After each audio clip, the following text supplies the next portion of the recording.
Let's go, my name's Gheesling, and welcome to another Star Citizen opinion video. This opinion video, we're going to be talking all about the new cargo kiosks and kiosks throughout the game. Before we do that, I want to touch upon some of the most interesting things that were in this week's Around the Verse. One of the things that came up was the fact that they are working on implementing and executing the new gun skins throughout the game. They said they have a system that's very close to a testable or integrated phase.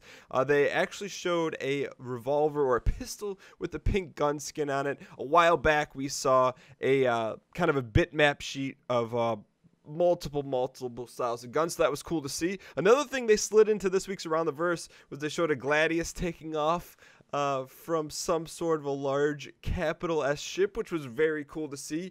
We've only seen things like this in almost I don't want to say like ship trailers, but it's rare that we get to see something like this, so that's particularly exciting. Another thing that they instituted or showed this week in Around the Verse was the fact that they have roads on planets. This is something that took me a little bit by surprise. I guess I just never thought that there'd be roads in the future, in particular in Star Citizen. And after a while, it started to make sense. This opens up a lot of potential gameplay opportunities. There could be rover racing. There could be, it will help people get from A to B. It could be intercepting points for transports on ground missions where you could set up blockades and things of that nature.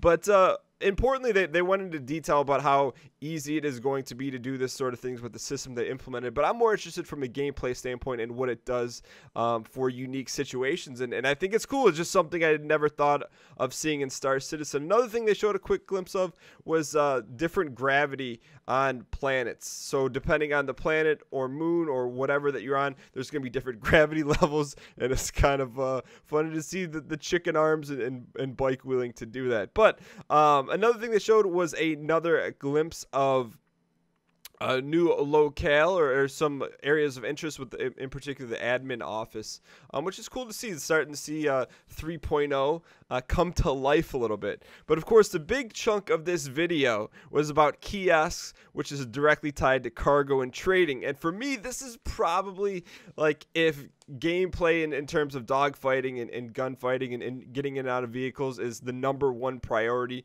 or #1 thing I'm most looking forward to, I'd say cargo, transport, delivery, being able to move things around is like 1B.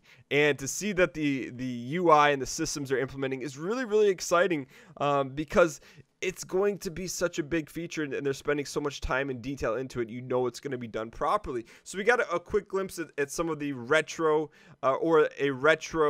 kiosks. There are, depending on where you go, if you go to a more civilized or developed area, you're going to get a more advanced kiosk, which is very cool. You can see the slider working for sliding cargo units to credits, but it starts to look very, very polished. And I guess the only thing in modern space sim history we have to go off of is the cargo system in Elite Dangerous, which, not to compare apples to oranges, but this is, it's on a new level. Outside of that, doing some screenshotting or screen pausing, there is a few categories of cargoes that at least I was able to capture. It's going to be broken down into ore, gas, components, composites, and other. There's another one I'm missing in there, but you guys get the point. Outside of that, a couple of interesting factors within this is they talked a little bit about the economy. They said it's going to be simulated in a real life fashion. So it's going to be heavily based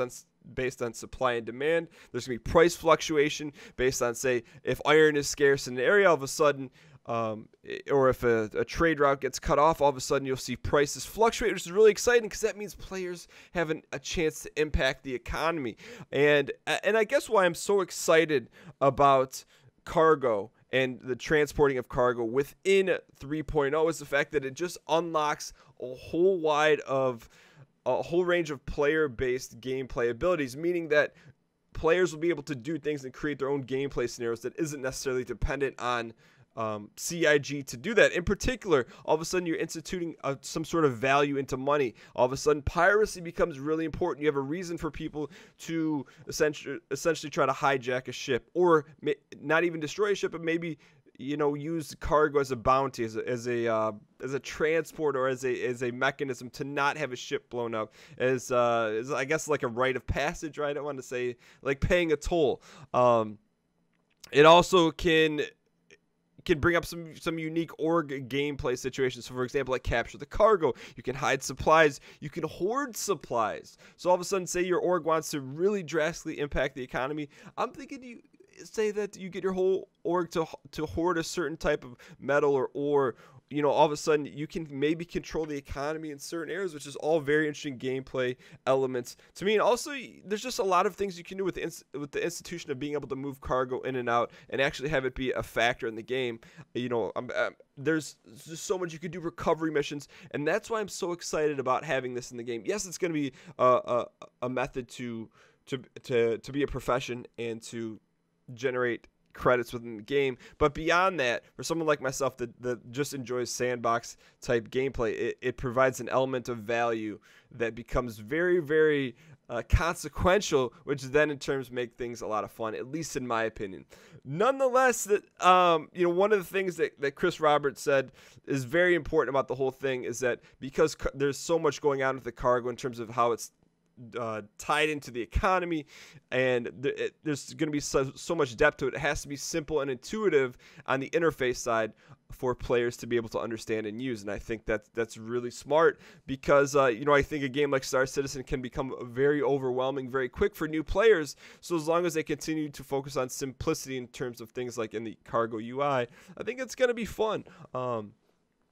Especially for new players jumping into this. With that being said, I'm very, very excited about messing around with Cargo in 3.0, and let me know what you guys think about how you will maybe use Cargo in a unique gameplay style when it comes out in 3.0 for us to hopefully play soon.